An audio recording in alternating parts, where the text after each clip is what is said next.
One day, Percy arrived at the quarry to collect some stone for his freight cars. Snow and frost lay everywhere. There was not a sound to be heard. Percy ventured further. He found Mavis, the new diesel engine, resting in the shelter of some rocks. "Cheer up, Mavis," he whistled. Mavis was still remembering the trouble she'd had with cars. "Manager says I don't listen to advice. He says I've no business jauntering down Toby's line. Toby's a fusspot." "Toby has forgotten more about freight cars than you will ever know," replied Percy. "You must put the cars where he wants them. Then you'll be a really useful engine. Now, if you'll excuse me, I have to take these stones to the harbor." Mavis liked Percy, but she still wouldn't listen to his advice. "Why shouldn't I go on Toby's line?" The siding arrangements were awkward. To put the cars where Toby wanted them, Mavis had to make several journeys. She started making a plan. "If we used the teeniest bit of Toby's line," she said to her driver, "we would save all this bother." Her driver, suspecting nothing, allowed them to go as far as the first level crossing.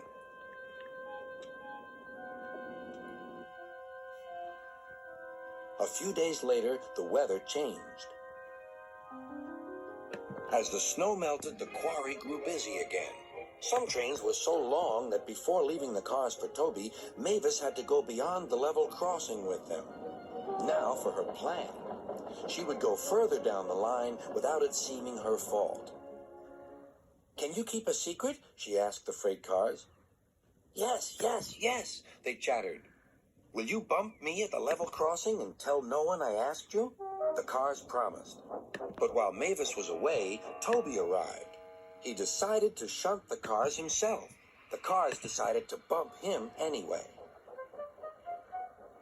They reached the level crossing and Toby's brakes came on. This was the signal for the freight cars. On, they yelled. Toby was away, with the cars screaming and yelling behind him. No one realized that melted snow had turned a stream ahead into a torrent, and the bridge above it was about to collapse.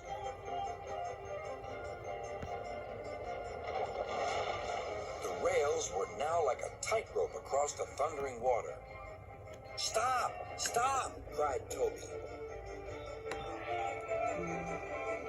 His driver fought for control. They came nearer and nearer to the bridge. It was all or nothing now. The driver braked hard.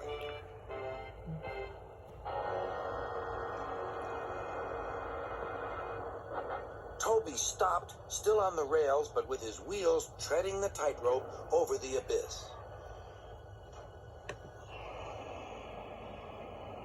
Mavis was horrified and quickly came to the rescue. Workmen anchored Toby with ropes while she pulled the freight cars away. Then she helped Toby to safety.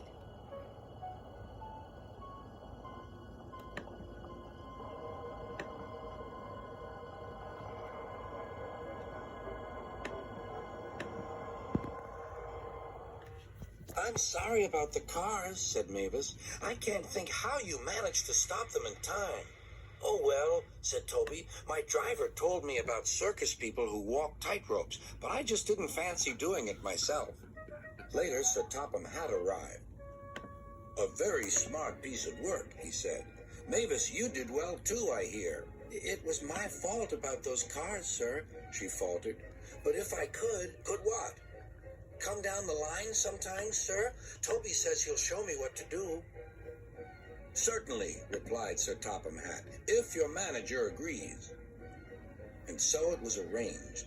Now Mavis is as happy as can be, and Sir Topham Hatt thinks she's really useful indeed.